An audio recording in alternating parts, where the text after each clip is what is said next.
Queridos amigos e queridas amigas, é uma grata satisfação estar aqui falando não apenas para o canal Raciocínios Espíritas, mas também para os amigos do canal Centro Espírita Cristo Redentor, canal que veicula as palestras da casa homônima, da casa do mesmo nome, situada aqui na cidade de Salvador.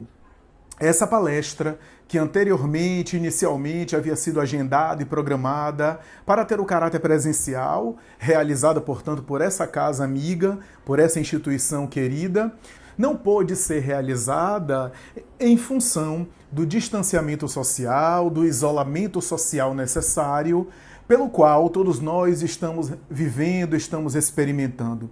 E isso faz com que essa palestra seja realizada de maneira online, de forma virtual, de modo que, atendendo aos objetivos de mais ampla divulgação da mensagem espírita e também cristã, essa mensagem acaba, de alguma forma, extrapolando as fronteiras das portas da casa espírita, não obstante ser uma palestra, no caso desta, realizada pela Casa Espírita Cristo Redentor, como a maioria das palestras, boa parte das palestras que estão sendo aí programadas são em função de alguma casa espírita, de algum centro espírita, mas veiculado de forma online, difundido de maneira virtual, é claro que alcança ampla divulgação, mais ampla divulgação, de modo que, nesse momento, por exemplo, estamos transmitindo não apenas pelo Cristo Redentor, que é o canal oficial dessa palestra, mas também pelo canal Raciocínios Espíritas, que é o canal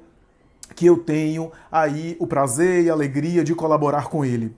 Natal de Amor. Os historiadores materialistas, até hoje discutem e não conseguem entender qual a razão da paz romana que tomou conta da Roma antiga e das regiões circunvizinhas que Roma dominava naquele período de Otaviano. Otaviano, chamado também o Augusto, que deu origem ao nome Agosto, o mês de agosto, esse imperador de Roma, era conhecido por ter problemas epidérmicos que de vez em quando se abriam em feridas, em chagas vivas, graças à enfermidade que ele contraiu na Batalha da Bitínia. Esse homem, que era franzino, que tinha problemas respiratórios muito sérios, a ponto de ficar acamado periodicamente no seu leito. Esse homem que compreendeu que o sucesso de um governo está na autoridade moral do seu governante, tentou aplicar austeridade moral na sua própria vida e também naqueles que são seus, que serão aqueles que conviveriam com ele, isso é, a sua família. Por isso, ele, quando percebeu que a esposa estava envolvida em envenenamento de escravos, testando venenos para mais tarde aplicá-los em escravos políticos, ele não trepidou em isolá-la do palácio, em manter-lhe a postura de respeito, mas de distanciamento, negar a ela, inclusive, a intimidade conjugal, de modo a poder dar o exemplo e poder, de alguma forma, encaminhar a sua mensagem de desaprovação em relação à sua postura. Quando ele percebeu que a filha estava envolvida em deboches, em condutas extravagantes no palácio, em atitudes promíscuas e levianas, ele não hesitou em exilá-la à ilha grega da Pandatária. Mais tarde, quando ele percebeu que o comportamento da neta caminhava igual ao comportamento da mãe, com as mesmas características, ele não trepidou em fazer o mesmo, exilando-a na mesma ilha grega da Pandatária. Esse homem que ergueu ao poder depois de ter vencido o segundo triunvirato. Triunvirato é o governo de 3 governantes. Triunvirato. Era, portanto, uma gestão de 3 administradores. E nesse segundo triunvirato, cada um desses gestores se voltaram contra eles próprios reciprocamente, desencadeando, portanto, uma guerra, um conflito. Lépido, que foi um dos 3 administradores, logo foi exilado em uma região distante de Roma, cercado, portanto, e permaneceu ali nas suas terras, nas regiões que eram de sua propriedade, não conseguindo mais tarde relações muito políticas para poder, de alguma forma, conquistar o poder de Roma. Ao mesmo tempo, Marco Antônio, que cedeu às insinuações de Cleópatra, a rainha do Egito, e viajou com ela para o Egito, mais tarde dando cabo da própria vida ao lado da própria rainha do Egito, vencido pelo exército de Otávio, restou Otaviano, que é erguido ao poder de Roma como o novo imperador romano. Imperador romano que é erguido de tal forma, e para a surpresa dos historiadores, para o deslumbre dos estudiosos que não conseguem entender, como Roma permaneceu quase 700 anos de toda a sua história em guerra, em conquista de cidades e assim por diante, naquele período em que Otaviano assume o poder, há uma atmosfera de paz que toma conta do Império Romano.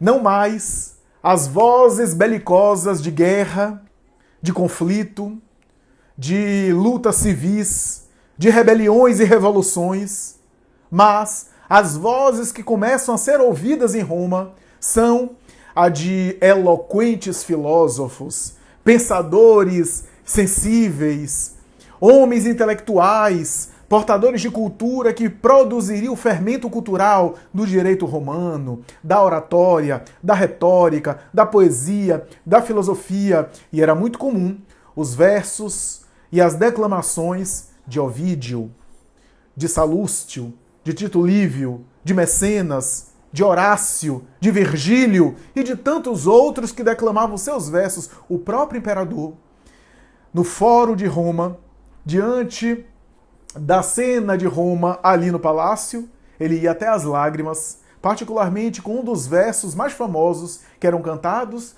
versos de Horácio, que dizia mais ou menos assim: ó sol fecundo, diariamente abres e fechas o dias, e nunca podes ver nada igual à grandeza de Roma. Roma, naquele momento, estava na chamada Pax Romana. O templo da deusa Vitória havia fechado as suas portas. E os historiadores materialistas não conseguem compreender a razão por que houve uma atmosfera de paz, houve uma espécie de cultura de paz naquele momento no Império Romano. Diz o espírito Humberto de Campos, pelas mãos sempre saudosas do médium Chico Xavier, que os historiadores não conseguem compreender porque a razão daquela paz estava no mundo invisível, no mundo espiritual. A atmosfera do planeta estava saturada, estava envolvida por vibrações diferentes, seres especiais, espíritos nobres da mais alta elevação, mergulhavam ali nos densos fluidos do planeta para preparar a atmosfera terrestre, a fim de que o embaixador do planeta Terra, o Cristo planetário, a fim de que a humanidade pudesse receber aquele que é o Zênite e o Nadir, aquele que é o alfa e o ômega das ambições humanas em termos idealísticos, em termos espirituais, para que a Terra pudesse conseguir receber a visita dele, a chegada dele, o mergulho dele na carne, nos fluidos densos do planeta e a vinculação definitiva da humanidade com a figura inesquecível de Jesus. Naquele tempo, os espíritos nobres visitavam o planeta e saturavam-no de uma atmosfera de paz para preparar, naquele instante, a chegada do embaixador dos céus, do príncipe da paz, que ficaria conhecido no planeta como filho do carpinteiro, ou homem de Nazaré. A verdade é que no império de Otávio, Jesus se corporifica numa gruta miserável, numa situação misérrima, numa situação desconsiderada do mundo, que quase que o mundo não percebeu a chegada dele. Mesmo na tradição de Israel, que se dizia os profetas que o Messias estava chegando, e que fez a paranoia de Herodes o Grande, esse rei de Israel, rei vassalo de Roma, por mando de Roma, para agradar César. Esse homem que tem uma das histórias mais tristes de Israel, que matou seus próprios filhos com a paranoia de que eles pudessem roubar-lhe o trono, que mais tarde assassinou sua esposa Mariane, por causa de uma suspeita de traição conjugal, de infidelidade conjugal, suspeita essa que ele nunca conseguiu confirmar. Esse homem, que não era judeu, era asmoneu, e detestava os judeus e pelos judeus era detestado. Mas mesmo assim, para agradar aquele povo que ele tanto detestava, chegou inclusive a embelezar o templo de Salomão com a parreira de ouro para homenagear Yahvé. Esse homem, que tem uma das vidas mais tristes, um dos assassinos mais sanguinolentos da época, tem uma morte dolorosa e decreta a morte das crianças nascidas naquele tempo por causa da paranoia dele de que aquele Messias poderia ser o rei de Israel, futuramente tomar-lhe o trono. Graças a isso, ele desencadeia a chamada matança dos inocentes, colocada e referida pela Bíblia. A verdade é que Jesus vem à Terra e por apoio do mundo espiritual, porque se tratava do espírito nobre por excelência, daquele governador espiritual, como diz o Espírito Emmanuel, por meio da mediunidade de Chico Xavier na obra A Caminho da Luz. Ele era não apenas o espírito mais perfeito que a Terra tem como referência, não apenas o espírito já puro, isso é, que já alcançou os processos evolutivos que a criatura humana pode alcançar ao longo das encarnações, não necessitando mais reencarnar, como diz, aliás, Allan Kardec a respeito dos espíritos puros, na escala espírita, Livro dos Espíritos, item 100 em diante. Emmanuel vai dizer, não se tratava apenas de um espírito puro, que já estava dispensado de reencarnar, mas era um Cristo planetário, e o construtor do próprio planeta Terra. Tese, aliás, que Leon Denis já havia falado antes de Emmanuel. Um Cristo planetário que construiu o planeta Terra. Um co-criador com Deus, em plano maior, como diz André Luiz em Evolução em Dois Mundos, nós somos co-criadores com Deus, em planos menores, fazendo as co-criações pequenas nas nossas obras, nas nossas ações. Quando a gente, por exemplo, tem filho, né, gerar um filho é ser co-criador em plano menor. E, ao mesmo tempo, esses espíritos puros e os cristos em especial são co-criadores em plano maior. Diz André Luiz em Evolução em Dois Mundos, co-criadores em plano maior, portanto, em que a figura, o espírito que foi conhecido na Terra como Jesus, é aquele Cristo que dirige os processos evolutivos do planeta, que dirige o processo de desenvolvimento do planeta e que, segundo Emmanuel, ainda em A Caminho da Luz, esteve na origem da formação da Terra, ele e a sua equipe de arquitetos e engenheiros siderais para produzir a vida física, para engendrar a formação orgânica material e, mais tarde, a elaboração dos corpos, do protoplasma e partícula de coacervado, de aminoácido, de DNA inicial, e que teve a interferência dele, até mais tarde a modificação desses corpos, desses organismos cada vez mais complexos, que teve sempre a interferência dele, até conseguir elaborar um biótipo humano para receber os espíritos que estariam vestindo as vestes de carne da criatura humana. Jesus esteve por detrás de tudo isso, sob as ordens do Pai, sob as ordens do próprio Criador, sendo espírito puro por excelência, como diz Allan Kardec, ou como escreve o codificador mais tarde, graças a uma mensagem de João Evangelista do mundo espiritual, que Jesus é o médium de Deus. Diz Allan Kardec, é o médium de Deus, porque a sua comunhão com Deus não necessitava de intermediários. Enquanto o médium convencional é intermediário entre os espíritos e o mundo material, e quando ele é médium de um espírito bom, ele está sendo médium de Deus, mas por intermédio de espírito bom ou espírito superior, em nome de Deus se manifesta a ele. Jesus não precisava de nenhum espírito, não precisava de nenhum ser espiritual para se manifestar. Ele tinha contato direto com a divindade. Comunhão com a divindade que é inacessível para nós. Como é que se processa essa comunhão de um espírito puro com Deus? Nós não sabemos. Não temos ideia. Não temos noção de como é que isso se processa.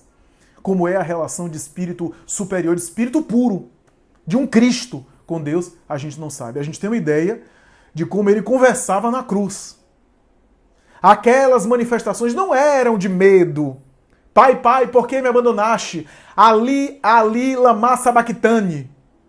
Ou Eli, lama sabachthani, como se queira. Deus meu, por que me desamparaste? Na verdade, ele estava cantando um dos salmos, segundo os teólogos da Bíblia de Jerusalém, estava cantando um dos salmos, Salmos de Davi, que está presente no Antigo Testamento, se não me falha a memória, o Salmo 22, que canta e cuja música, cuja poesia começa assim: Deus meu, por que me abandonaste? Ele estava cantando o Salmo de Davi, porque a tradição dizia que ele deveria cantar o Salmo de Davi para ser reconhecido como o Messias esperado. Não estava titubeando, não estava com medo. Afasta de mim esse cálice. Que conversas são essas, senão declamações de coisas que a tradição dizia que o Messias deveria falar, e ele se submete e fala para ratificar que se tratava daquele cuja figura era esperada. Como diz, aliás, Emmanuel, todas as tradições, afirma Emmanuel, do passado, das civilizações antigas, da Pérsia, da Babilônia, da Mesopotâmia, das regiões do Rio Nilo e de Eufrates, do Antigo Egito, da antiga China multimilenar, da África, do Japão antigo, todas as tradições, não é só dos judeus, não é só de Israel, não foi só dos profetas que aparecem no Antigo Testamento, embora os profetas que aparecem no Antigo Testamento também falam a respeito do Messias, mas diz Emmanuel que todas as tradições religiosas de todas as culturas do passado, da antiguidade, falavam na chegada de alguém,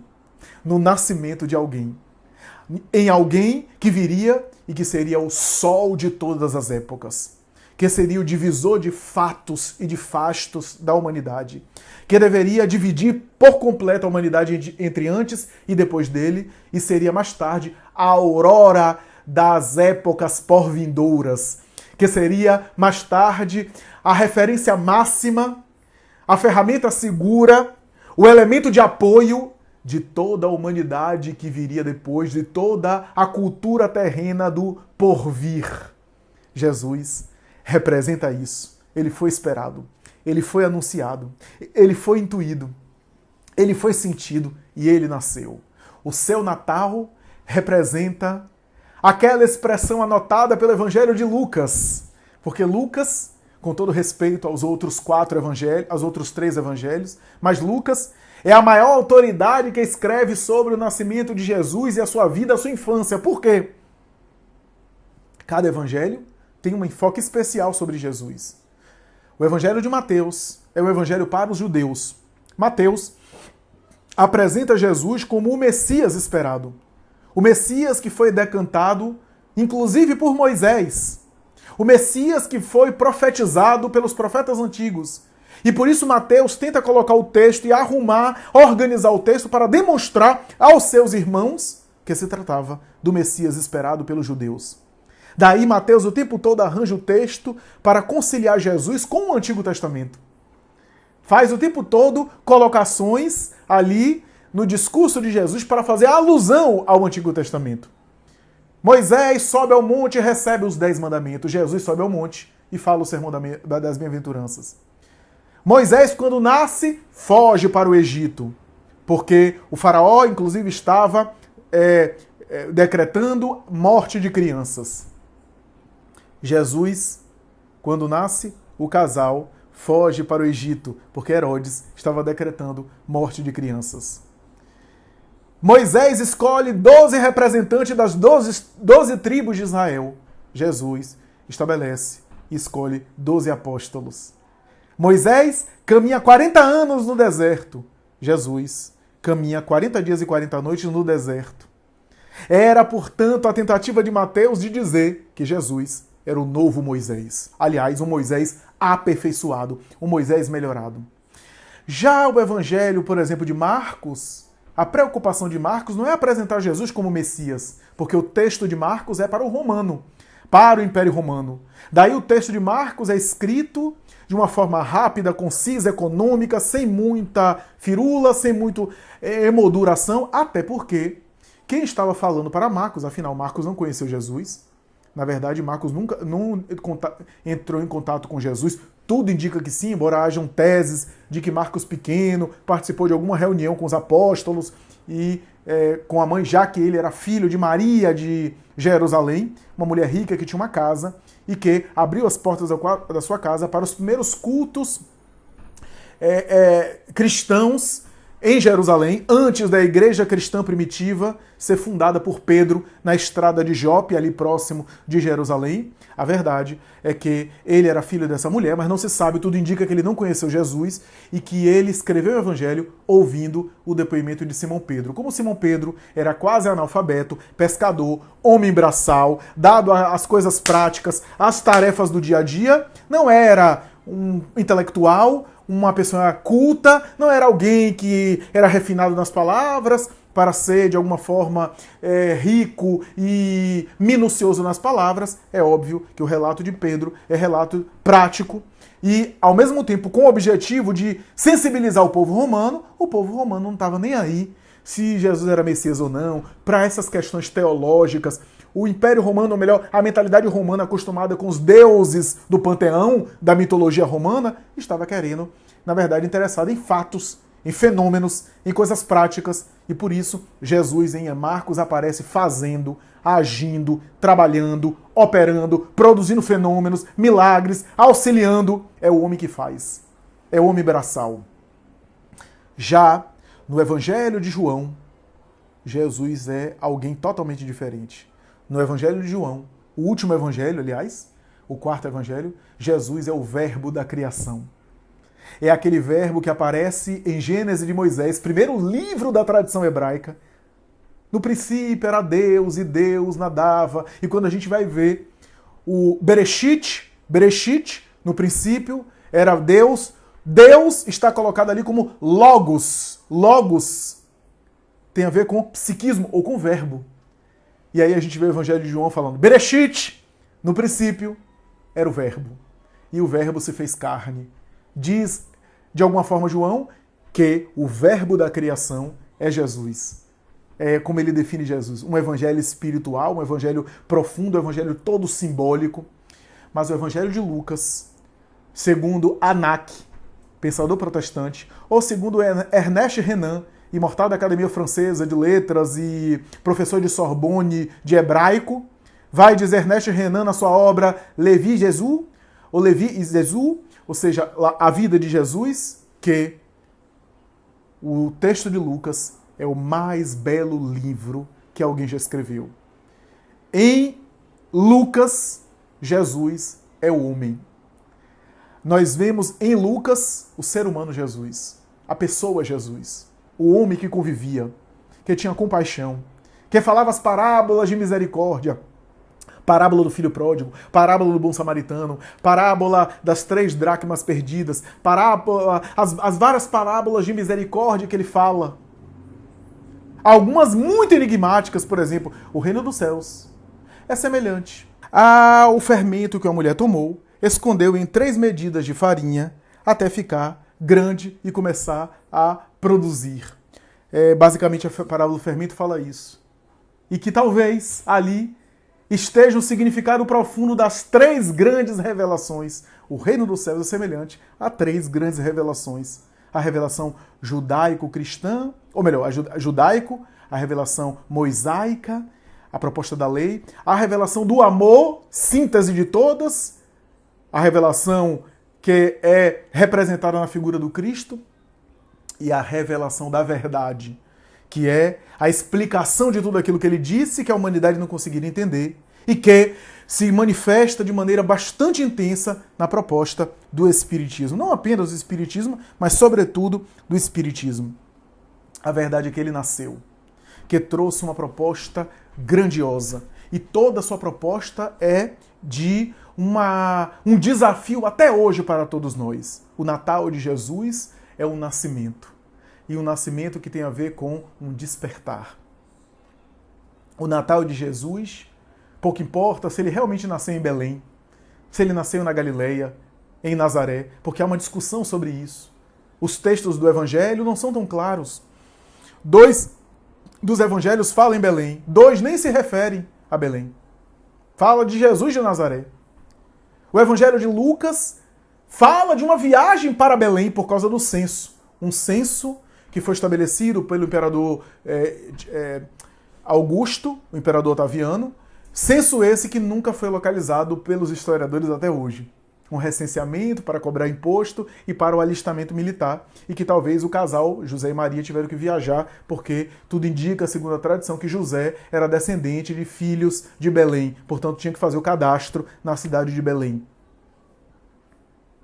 Mas nem o censo foi identificado, nem Mateus confirma. Mateus, que é outro evangelho que fala do Belém, já fala de um casal vivendo em Belém, e não viajando para Belém, e depois voltando para Nazaré.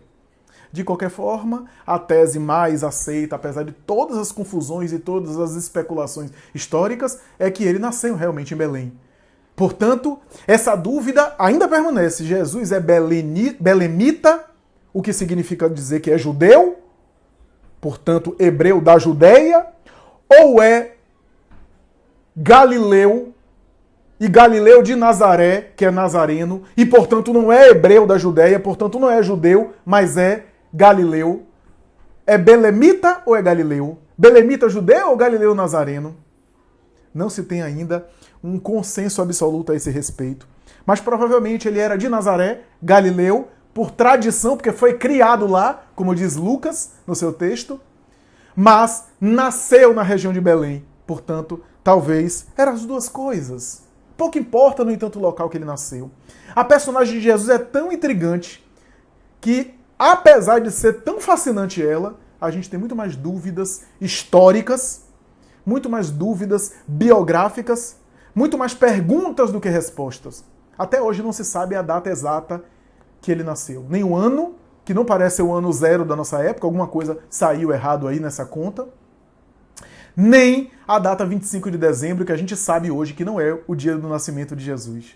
Essa foi uma data que foi transferida pelos cristãos por causa do solstício de inverno, o dia mais longo do inverno europeu, que dava as festas das Saturnálias, as festas saturnais, as festas das bacantes, as festas orgíacas, inclusive, em homenagem ao deus Baco, o deus do vinho, do prazer, da promiscuidade, as festas que deram origem às Saturnais, os carnavais de Veneza, os carnavais europeus do passado, em que as pessoas permitiam tudo naquele período, e que o solstício de inverno acontecia mais ou menos nesse período de 20 a 25 de dezembro, e os cristãos da Idade Média, querendo apagar aquelas festas pagãs, transferindo a data de nascimento ou a data de aniversário de Jesus para 25 de dezembro, a fim de anular aquelas festividades. Mas a verdade é que, segundo a tradição que se conta, segundo o que os estudiosos dizem, inclusive pelo período, não era possível um casal andar por Belém em dezembro naquela região. Fazia muito frio e nevava.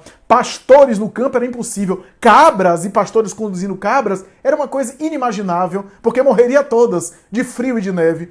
Então tudo indica, segundo os cálculos, estudos dos melhores estudiosos, ele não nasceu em dezembro. As melhores investigações, as mais contundentes, apontam provavelmente para final de março e começo de abril que ele nasceu. Mas será que é importante o dia que ele nasceu? A data que ele nasceu? O local que ele nasceu? O mais importante é que ele nasceu, que ele veio. Veio e representa toda a expectativa espiritual e profética de antes dele. Sintetiza tudo que veio dele de melhor, de Confúcio a Lao Tse, de Zoroastro a Hermes Trismegisto, de Krishna no Bhagavad Gita, no Vedanta, a Buda nas 4 nobres verdades, de Sócrates e a sua espiritualidade moral, a Platão na sua interiorização ao mundo das ideias. Jesus sintetiza tudo isso e vai além, complementa a sabedoria dos antigos com a sua proposta, porque ninguém falou sobre o amor como ele disse. Ninguém explicou sobre o amor como ele explicou. Ninguém teceu considerações sobre o amor como ele o fez. Moisés falava sobre o amor aos pais e o amor à família. Buda falava sobre a compaixão diante daquele que cai, que está em dificuldade. Krishna falava sobre a iluminação interior através do cultivo das virtudes. Mas ninguém falou de amar aos inimigos como Jesus o fez. Ninguém disse, conforme no Sermão da Montanha, se alguém quiser te andar contigo 1000 passos, anda 2000. Se alguém te bater numa face, apresenta outra. Se alguém quiser a capa, dá também o manto. Não resistais ao mal que vos queiram fazer. 20 séculos depois, Mahatma Gandhi vai exclamar: eu achava que o meu ahimsa, minha não violência, era uma proposta original minha e única, baseada nas reflexões que eu tenho do hinduísmo, a minha religião. Mas quando eu li o Sermão da Montanha, eu percebi que a minha proposta de não violência já estava lá. Aliás, melhor. E quando eu li o Sermão da Montanha, aí que eu me tornei um hinduísta melhor. Todo hinduísta precisa conhecer Jesus para ser um hinduísta completo. Dizia Gandhi que não era cristão, mas reconhecia que Jesus era um ser especial. Jesus é assim, sensibiliza. Jesus é assim, mobiliza. Jesus é assim. O Natal dele concretiza essa expectativa ancestral. 20 séculos depois, Joseph Campbell, o extraordinário mitólogo norte-americano, vai dizer: depois de 40 anos de estudar cultura mitológica, tradição folclórica, hábitos populares, narrativas arquetípicas ao longo das épocas, Joseph Campbell vai afirmar, de maneira inspiradíssima, que em todas as culturas sempre existe uma história de um herói, o mito de um herói, o herói que ele chama de 1000 faces, o herói que aparece nas fábulas, nas tradições mitológicas, nas parábolas, sempre há a ideia de um herói.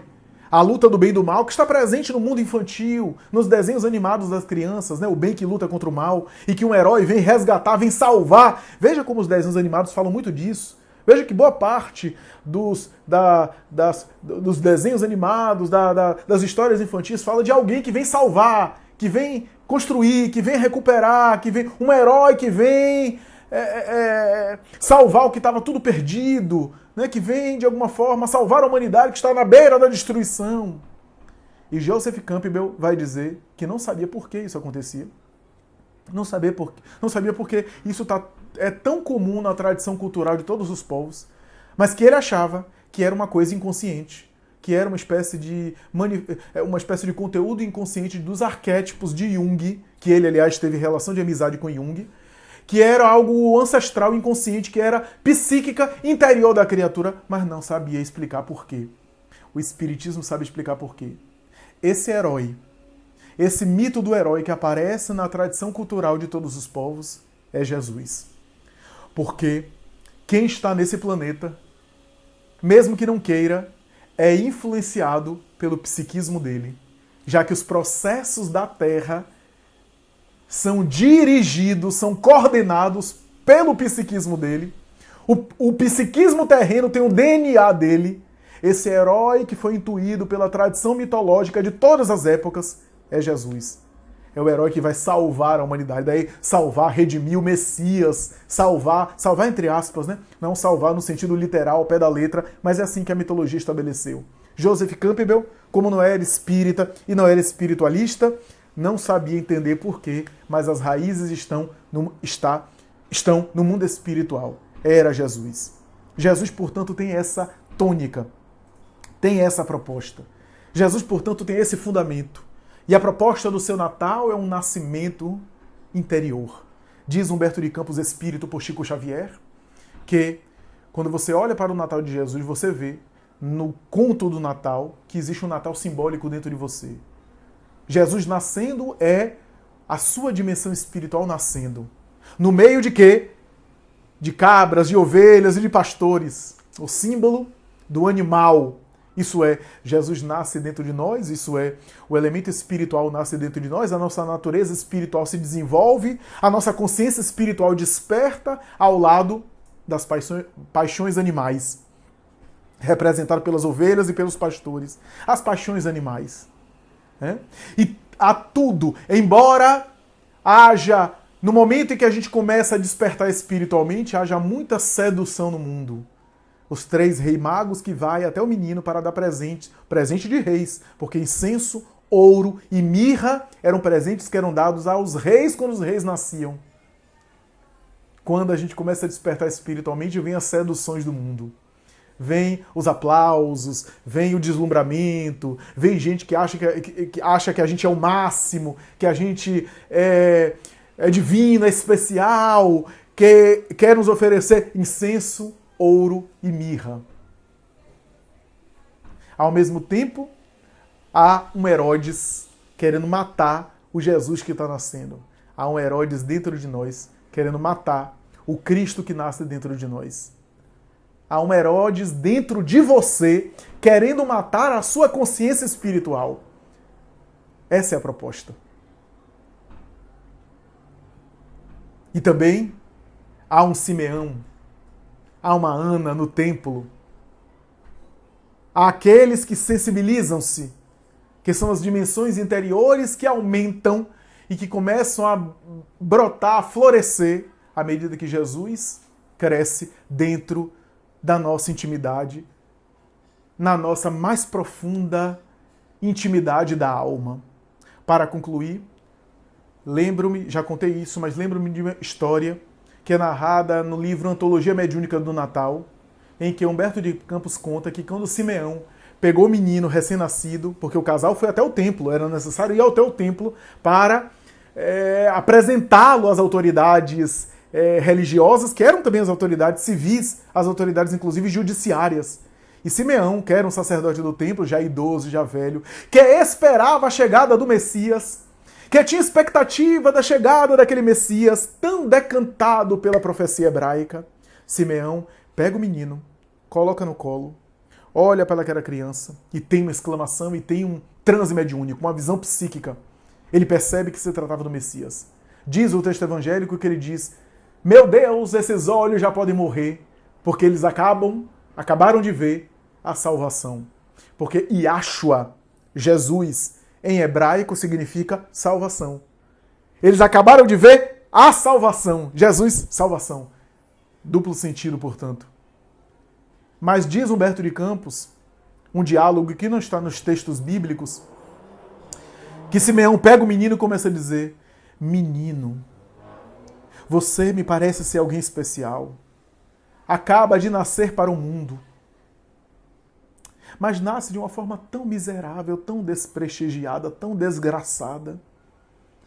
O que você pode fazer nessas circunstâncias? Um casal pobre, que são seus pais, sem nenhuma importância política, sem nenhuma consideração e destaque no cenário cultural e intelectual, sem nenhum poder financeiro.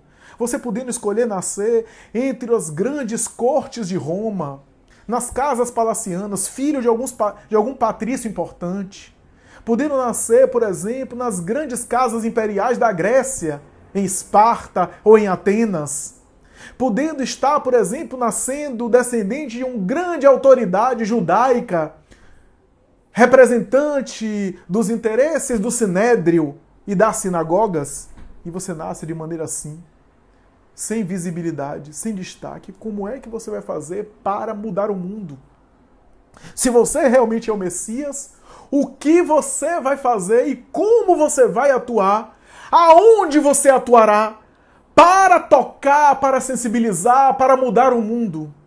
O menino olha para ele e subitamente sorri e começa a bater 1, 2, 3 vezes naquele peito, que Humberto de Campos diz, aquele peito envelhecido que já caminhava para a sepultura. Simeão olha, não entende, não compreende, esquece, e só foi compreender depois, quando já estava no mundo espiritual, que aquela criança não deixou ele sem resposta. Quando ele perguntou para a criança: aonde é que você iria atuar? Aonde é que você vai atuar para mudar a humanidade? As batidas que a criança deu foi no peito dele, como indicando, diz Humberto de Campos, indicando a ele que ele iria modificar o coração, que ele iria atuar no coração das criaturas para modificar a humanidade inteira.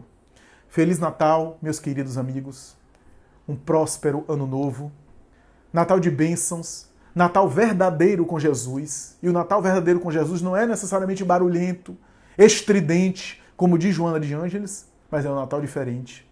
É um Natal em que Ele toma conta mais de nós, onde a gente faz algo diferente por nós mesmos e pelo próximo para homenageá-lo.